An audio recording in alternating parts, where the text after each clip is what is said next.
Oregon fans, what's going on? How's everybody doing? Thanks for tuning in to another episode of the Ducks Dish podcast. I'm your host, Max Torres, publisher and lead editor of Ducks Digest, covering the Oregon Ducks for Fan Nation over on covering the Oregon Ducks on Fan Nation, part of the Sports Illustrated Network. Thank you guys for tuning in to today's show. We are live on YouTube as always.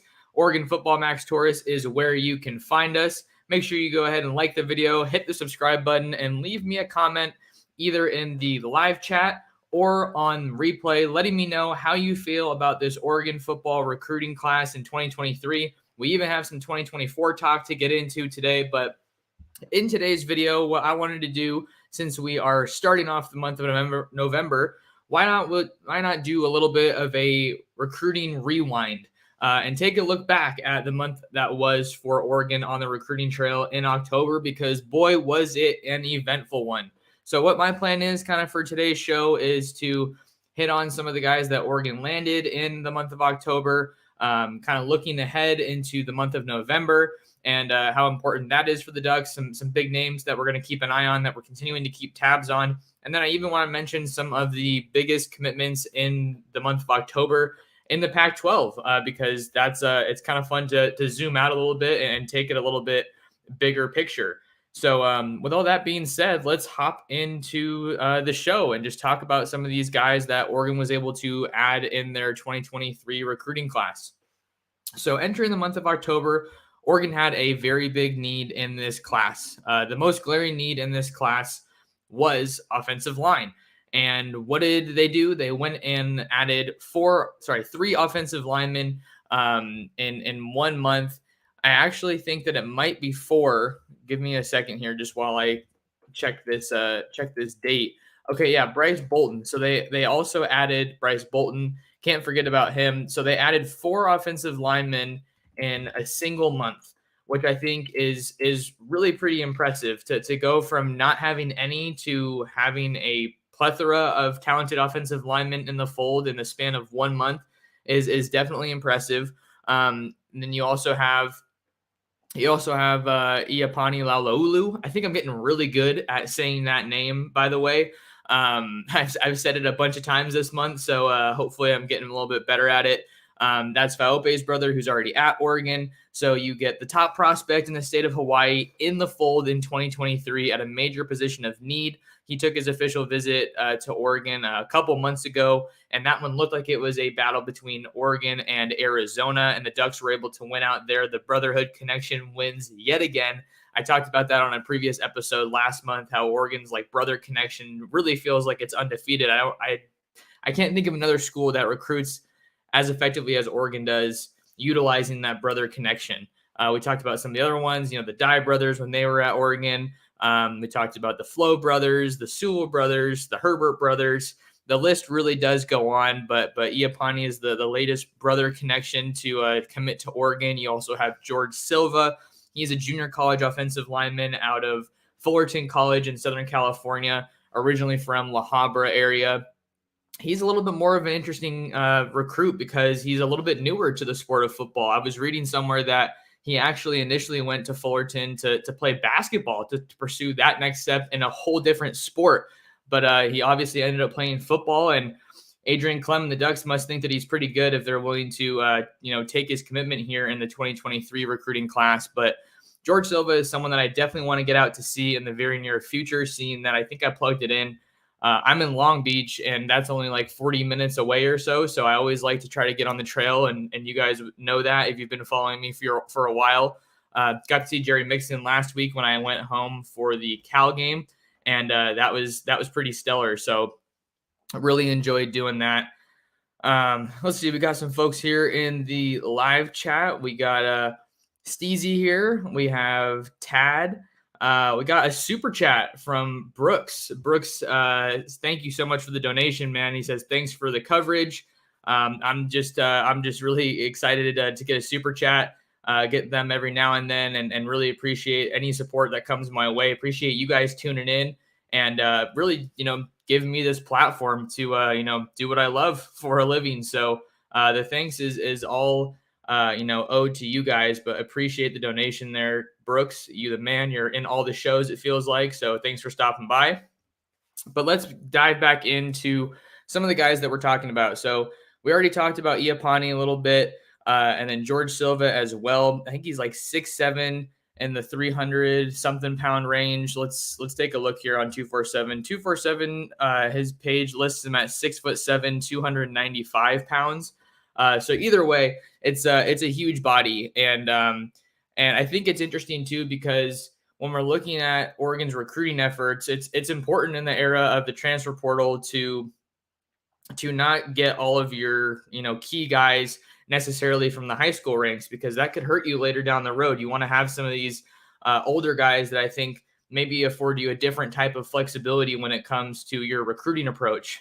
Maybe not so much the case with George Silva because he isn't as experienced as Asala coming out of Navarro College in Texas, or TJ Bass out of Butte College. Like, those guys were pretty much ready-made starters by the time they got to Oregon because they had played a lot of football before getting to the D1 level, having gone to junior college. But I feel like in terms of the high school guys that they got on the offensive line between Iapani and Lipe Moala and Bryce Bolton, I'm inclined to think that Iapani is probably the most of the most ready, college ready of those three guys. Super, super big frame. He's only about 6'2", so not super tall for an offensive lineman, but I think he's in the area of 320 to 330 pounds.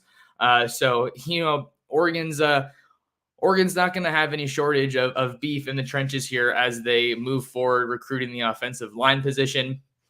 Talk a little bit more about Lipe Moala. I think he was a little bit of a newer guy that was kind of on Oregon football's radar and on my radar. I remember the first time I saw him in person was for the modern day Corona Centennial game. I think that was the day before Oregon played Georgia. So that would have been early September. Can't believe that's 2 months ago at this point, but I saw him, huge dude, rocks number 77.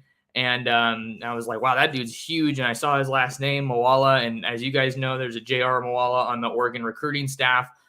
And I said, oh my gosh, I remember, that there's just so many family connections again, like I was saying. And he obviously ended up, I found out that J.R. Moala is Lipe's uncle. And Lipe is the nephew of Oregon football great Haloti Ngata. So I just love finding those storylines when you're covering recruiting. But another really, really big guy, 6'6", 330 is what he's listed at. Had some other Pac-12 offers on the plate, when he eventually ended up committing to Oregon. 7 reported offers on his 247 recruiting profile. Had offers from Washington and Utah. I think both of those schools have done pretty good job producing offensive linemen. You have Jackson Kirkland recently with Washington. And then Utah is another school that's always been really, really strong in the trenches, maybe more so on the defensive side is kind of what you're prolific for.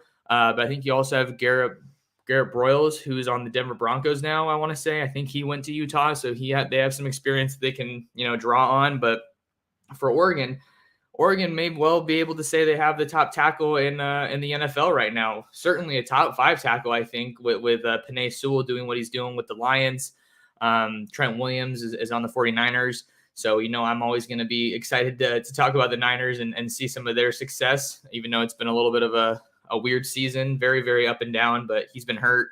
So I say all that to say that really I think one of the biggest takeaways from the month of October for Oregon is that they are still going to be a recruiting powerhouse at the offensive line position. Now, I will say the guys they have in the fold maybe don't have that same, high billing as some of these other guys have in previous classes, but these are quality guys that Oregon definitely has a lot of confidence in that they'll be able to contribute later on down the road. Maybe these guys aren't ready-made starters, but the situation isn't necessarily so dire that Oregon needs these offensive linemen that they've landed in the 2023 class to come to campus and start right away.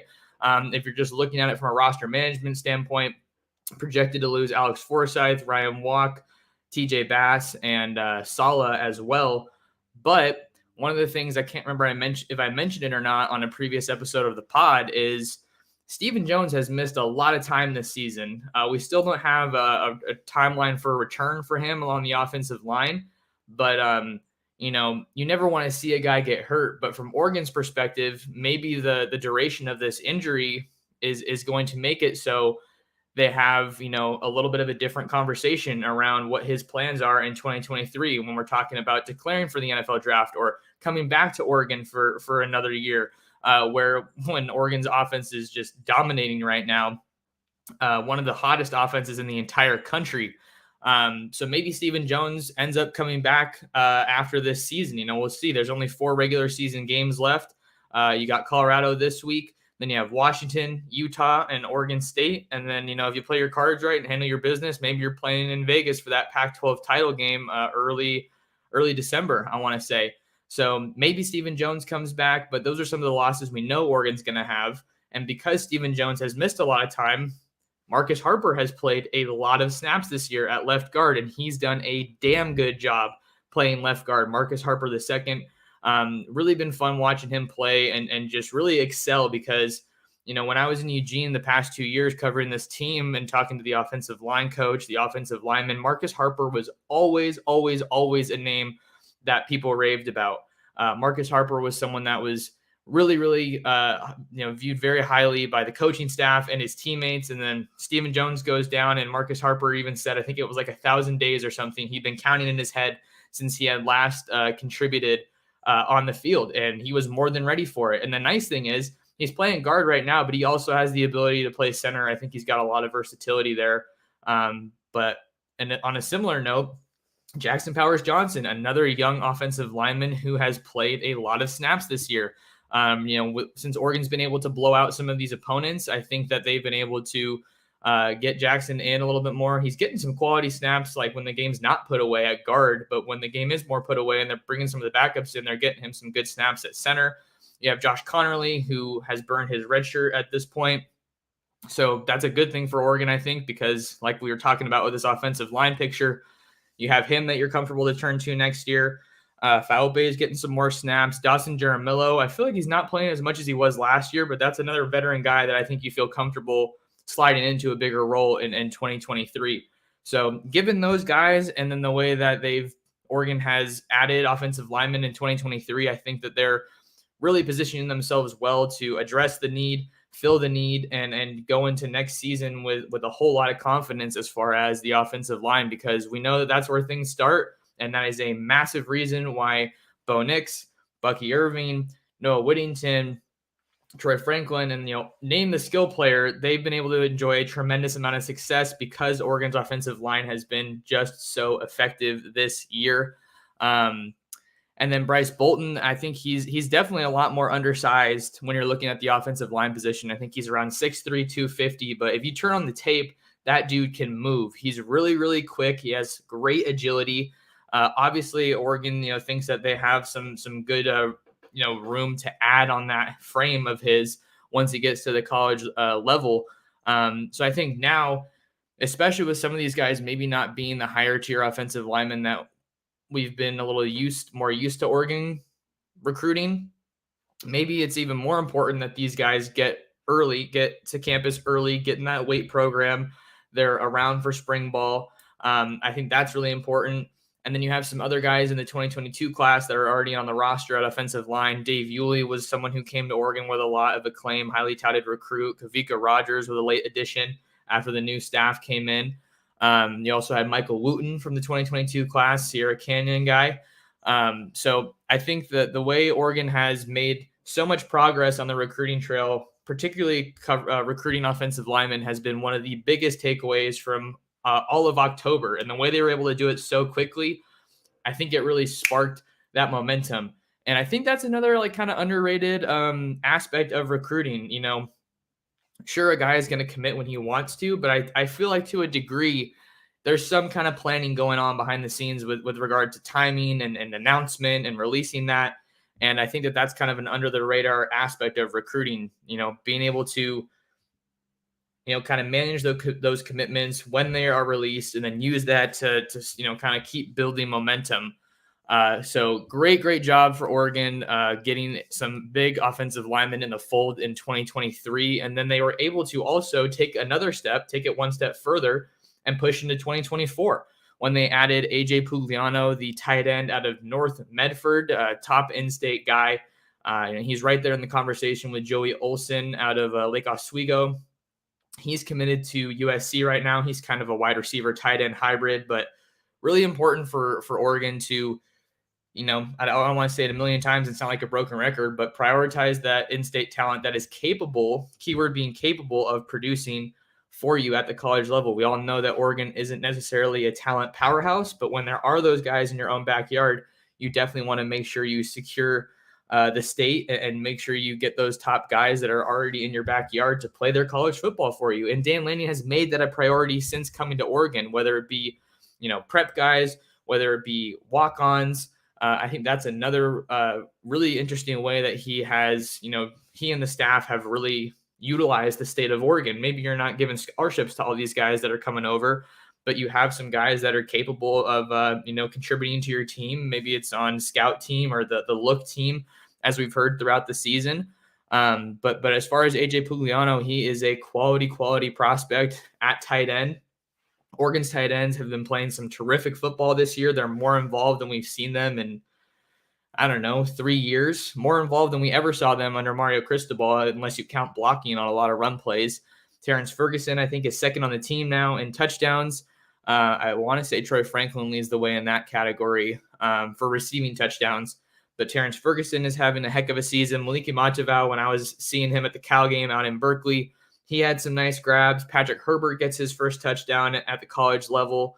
Cam McCormick's also playing well. He's getting involved, and that tight end play is having a very, very positive effect on recruiting beyond just AJ Pugliano. There's another guy I want to talk about later in this episode, but great for Oregon to get some momentum on the recruiting trail in general. But I think really to take it into 2024 is that next step we were kind of looking for.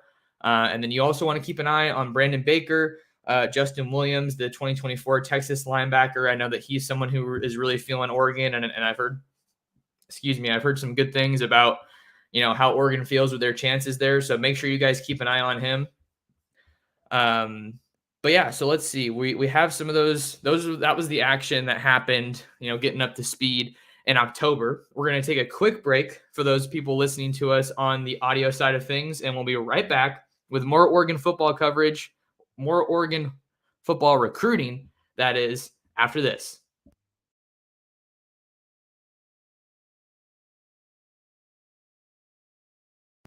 Welcome back to the Ducks Dish podcast. I'm your host, Max Torres. If you guys are watching live on YouTube, Oregon Football, Max Torres, where you can find us. Thanks for tuning in. Reminder to hit that like and subscribe button and the notification bell to not miss out on future live streams like this one. Trying to get more consistent with the timing, but sometimes, when the time's right, you just got to go for it. So that's why I didn't really tweet this one out too much ahead of time. But let's kind of look ahead for Oregon, because now Oregon, you do a good job in October, but you're a full month closer to the early signing period now. We're like a month and a half away, which means this month of November and early on in December are absolutely crucial. Right now, Oregon's 2023 recruiting class is ranked number 11 in the country, according to the 247 Sports Composite. Oregon was also ranked in the latest SIL American 2023 recruiting class rankings. They came in at number 12, I believe. Yep, number 12. Two other teams in the Pac-12 were inside the top 25 on those rankings. USC right on Oregon's heels at number 13. And then the Washington Huskies, led by Kalen DeBoer in his first year, at number 24, just sneaking in there. So Oregon has two more home games this year on the schedule. You got Washington next week. I'll be there.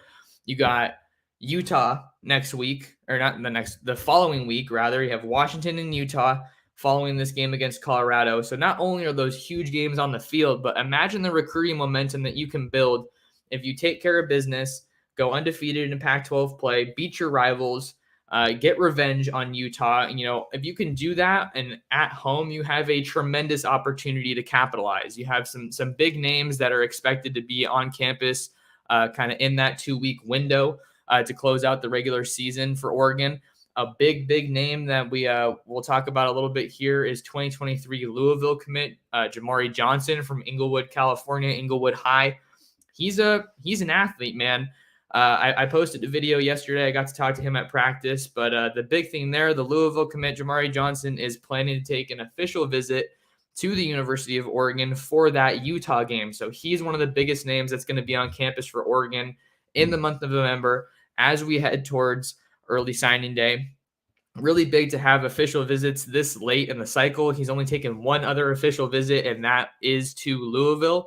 So we got to see kind of what the visit picture ends up shaping out to be for him. I'll have more on Jamari Johnson later today on ducksdigest.com. So make sure you guys stay tuned in there for the latest on the recruiting trail for Oregon and kind of where the Ducks are at with Jamari. But another guy you got to look at is Roderick Pleasant, the really, really speedy, talented defensive back out of Gardena Serra. He's kind of looked like USC's to lose for quite a while because Lincoln Riley and his staff have been prioritizing Southern California, like the other staff didn't under Clay Helton. So I think that he's a huge name to watch. He's been out to Cal for a recent official visit. I think he's going to be, when I talked to him earlier in the season, his official visit to Oregon was set for that Utah weekend as well. So Jamari Johnson and Roderick Pleasant, it looks like they're going to be on campus at the same time for their official visits. I think Oregon's got some work to do there just because Pleasant hasn't been to campus in a little bit, and he's taken some of these other official visits. I think Penn State and Miami were two other schools that were kind of getting into the picture there, kind of trying to emerge a little bit in that recruitment as of late. But Roderick Pleasant is about as talented of a defensive back as they come. He can do a lot on offense as well. I don't think that's necessarily the plan right now. I have to rack my brain a little bit to think about, what things would look like for him on offense. I want to say that was part of what he said Oregon was maybe pitching him was maybe have the opportunity to play a little bit on offense, but I got to fact check that. Just something to chew on a little bit right now as he doesn't look like he's near a decision, because with Roderick Pleasant, you got to keep in mind here, he's a track guy. He wants to have that senior track season. So he's someone who can maybe, like Josh Connerly, push that recruiting timeline a little bit farther than most people typically do, especially with the early signing period coming in December. So Roderick Pleasant, another name you got to keep an eye on. And then let's talk about Mateo U. You got to get Mateo Uyunglele back onto campus. I think that's absolutely a priority for Oregon. He's looking like the top edge rusher still on the board for them. Talk about a game-changing talent in the trenches for Oregon. I think that they've had, a dude or two each year. You had Kayvon Thibodeau last year. You had Brandon Dorlus this year. DJ Johnson looks like he's starting to take that next step. But with Oregon's class right now, I think they have some of those dudes on offense. You have a 5-star wideout in Jurion Dickey, a 5-star quarterback in Dante Moore. I think he's not a 5-star, but he's a dude. 4-star running back Dante Dowdell out of Picayune, Mississippi. But you're still looking for that just can't miss talent, just bona fide stud on defense. That's not a slight to any of the guys already in the fold, but you want someone of that caliber, to pair with those guys on offense that I just mentioned with Dante and Jurion, and Mateo could be that guy. Really like the talent that Oregon has in the trenches in 2024 as far as a defensive line perspective. You have Terrence Green, you have Tavita Pomee, you have Amari Washington, Michael Gardner, two of the best that Arizona has to offer, and they're going to Oregon. So that's the thing here is you can't get complacent, and Oregon is far from doing that. They are not going to be complacent at all. But I feel like for Mateo, I need to talk to him again pretty soon because I haven't talked to him in a while, but it's usually kind of the same thing when it comes to recruiting when you talk with him, unless he goes out to take another visit. I personally have the feel that he's Ohio State's to lose right now, just with Larry Johnson and everything they have going on there. He's been to USC a whole bunch because, like I said earlier, with Roderick Pleasant, Lincoln Riley is getting the local talent on campus often, very, very often. So that's an easy trip for him to make. So I think if Oregon wants to have a shot at Mateo, they got to get him back on campus. He is an early signee guy, early enrollee guy. So I think he's one of the biggest names to monitor for Oregon as we head into the month of November. Two other names that I want to talk about. Dalen Austin, the LSU cornerback commit, has been very, very high on Oregon. He took an unofficial visit out to Eugene earlier this season. And when I've spoken with him previously, he said he wanted to take an official visit out to Oregon. So here we are again looking at that Washington game, that Utah game, and then maybe even maybe early December. I believe schools are able to host official visits in early December as well. But if Oregon ends up going to the Pac-12 title game, that's not a bad pitch by any means. But it's another dimension that you have to manage if you are playing more games. Oregon's potentially going to be playing another game, and some of these other schools in the conference won't be, and they'll be a little bit more free to recruit. But Dalen Austin, track guy, Long Beach Poly. There's so many connections on this staff, throughout Southern California. Have Demetrius Martin, you have Rashad Wadood, who comes over from Long Beach Poly. You have Adrian Clem, who's another Southern California guy. Colin Lockett, a St. John Bosco guy. He works with the receivers. So just the more Southern California connections you have, the better. I don't think there's too many Poly guys that have gone through Oregon, but there's St. John Bosco pipeline. There's the Mater Dei pipeline. There's Rancho Cucamonga with Jalen Red, if you want to dial it back a little bit more. So Oregon's putting themselves in a really good position to make a super strong push for Dalen Austin. But what's a recent update we have? He was out in Baton Rouge for his official visit to LSU, and he looks like he loved that trip. So Brian Kelly isn't going to make it easy for Oregon or any of these other schools that are still in the picture to pry Dalen Austin away from the Tigers. And then I think another name to maybe keep an eye on is Blake Nicholson. He's a Northern California linebacker committed to Florida State. I kind of have the feeling that Oregon is still working on that one. Maybe just hey, try to rethink this a little bit. FSU is all the way across the country. He took a visit to Oregon pretty last minute. His game got canceled the weekend before he announced his initial commitment to Mike Norvell and the Seminoles. And Oregon was able to get him back on campus. Try to get in there at the last minute. But I think with Oregon having a need at linebacker, you have Jerry Mixon in the fold. I believe he's the only true linebacker for Oregon in this class.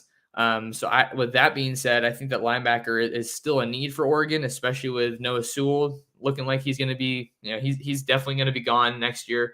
Got to see what's going on with guys like Justin Flo and maybe some other names there, but Noah Sewell is the guy you're losing. So you lose a talent like that, you just got to help yourself out and get more linebackers. The other thing I wanted to note is just something to keep an eye on here and to think about with the recruiting trail. I think it's at least for this class. I don't know if it's a long-term rule, but the NCAA got rid of the 25-man class, the cap on 25 total recruits in a signing class. So Oregon can sign essentially as many as they want as long as they stay within that 85 scholarship limit. But what does that mean? You kind of maybe see where this is going, maybe some chaos in the transfer portal. Just, it's going to be one of the most hectic transfer portal seasons ever. We already saw that earlier this week. I remember I got back on Monday and the story broke that Seven McGee intended to enter the transfer portal when that window opens in early December. Dan Lanning confirmed that he was no longer with the team, wishing him the best of luck in his press conference on Monday. So I feel like we've got some really good stuff. I went through the names that Oregon's added in October, some of the other names that you got to keep an eye on. Here in the 2023 class, some of the remaining needs. I think they're also maybe trying to get another back to pair with Dante Dowdell. One of the names to keep an eye on there is Cameron Cook, TCU running back commit. TCU is killing it, and Cameron Cook is from the state of Texas, so that's not going to be easy for Oregon to pry him away. See if they can get him back on campus maybe. But what I want to do to wrap the show is talk about some of the other big commitments in the Pac-12 in the month of October. I know we always know how Oregon's doing. We like to keep you guys up to date there, but let's look at some of the other guys that hopped in the fold at various Pac-12 schools throughout the month of October. Let's start with USC, school right on Oregon's heels when it comes to the rankings. USC was able to land offensive lineman Elijah Page out of Arizona. You'll remember if you follow recruiting that he was formerly committed to Notre Dame. The Trojans were also able to add linebacker / edge rusher David Peavy from Lincoln and San Diego. He's teammates with Roderick Robinson, who was committed to UCLA, flipped his commitment to the Georgia Bulldogs. But Peavy's a pretty special talent. I think with him, it's just a matter of consistency and, production. But Lincoln is playing some tremendous football, and it was fun to watch David Peavy when I went out there. Stanford added edge rusher Trey Williams from Parish Episcopal. And let me tell you something about Parish Episcopal. If that name sounds familiar out in Dallas area, it's because Oregon was recruiting Andrew Paul very, very hard there in the 2022 class. Andrew Paul ended up going to Georgia. But, Trey Williams, the edge rusher, I feel like Stanford does a pretty good job getting guys from Texas and really, I think, recruiting nationally. They're one of the more effective teams when it comes to recruiting nationally within the Pac-12. So Trey Williams may not be the highest rated guy, but I think anytime you can get someone from a really talented school that is just known for producing really talented players, you're setting yourself up for success. Things are not going so well on the farm. Maybe this is David Shaw's last season, I would think.